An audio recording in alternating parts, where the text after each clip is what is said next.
இந்நிலையில் காங்கிரஸ் கட்சியுடைய மூத்த தலைவர் முன்னாள் மத்திய அமைச்சர் திரு EVKS இளங்கோவன் நம்முடைய இணைப்பில் இருக்கிறார் தொடர்பில்.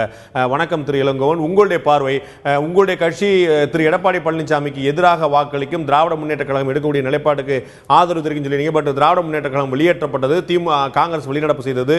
இன்று ஒட்டுமொத்தமாக நடந்த நிகழ்வுகளை ஒரு மூத்த அமைச்சராக, முன்னாள் அமைச்சராக நீங்கள் எப்படி பார்க்கிறீர்கள்?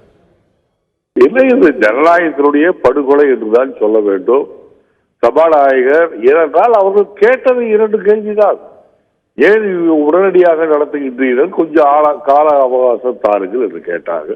முடியாது என்று சொன்னாங்க.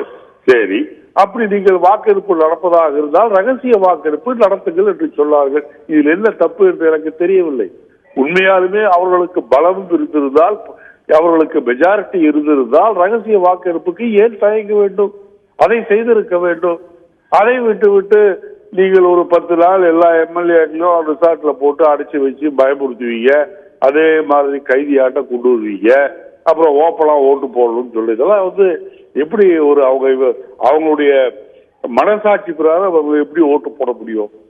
ஆகவே இதை ரகசிய வாக்கெடுப்பு நடத்தினதாதான் அது உண்மையான வாக்கெடுப்பாக இருக்கும். இது மிரட்டி, இட்ஸ் a created scene, ஒரு நாடகத்தை அரங்கேற்றி இருக்கின்றார்கள் என்றுதான் சொல்ல வேண்டுமே தவிர ஜனநாயக முறைப்படி அவர்கள் வாக்கெடுப்பு நடத்தவில்லை என்றுதான் நான் சொல்ல விரும்புகின்றேன்.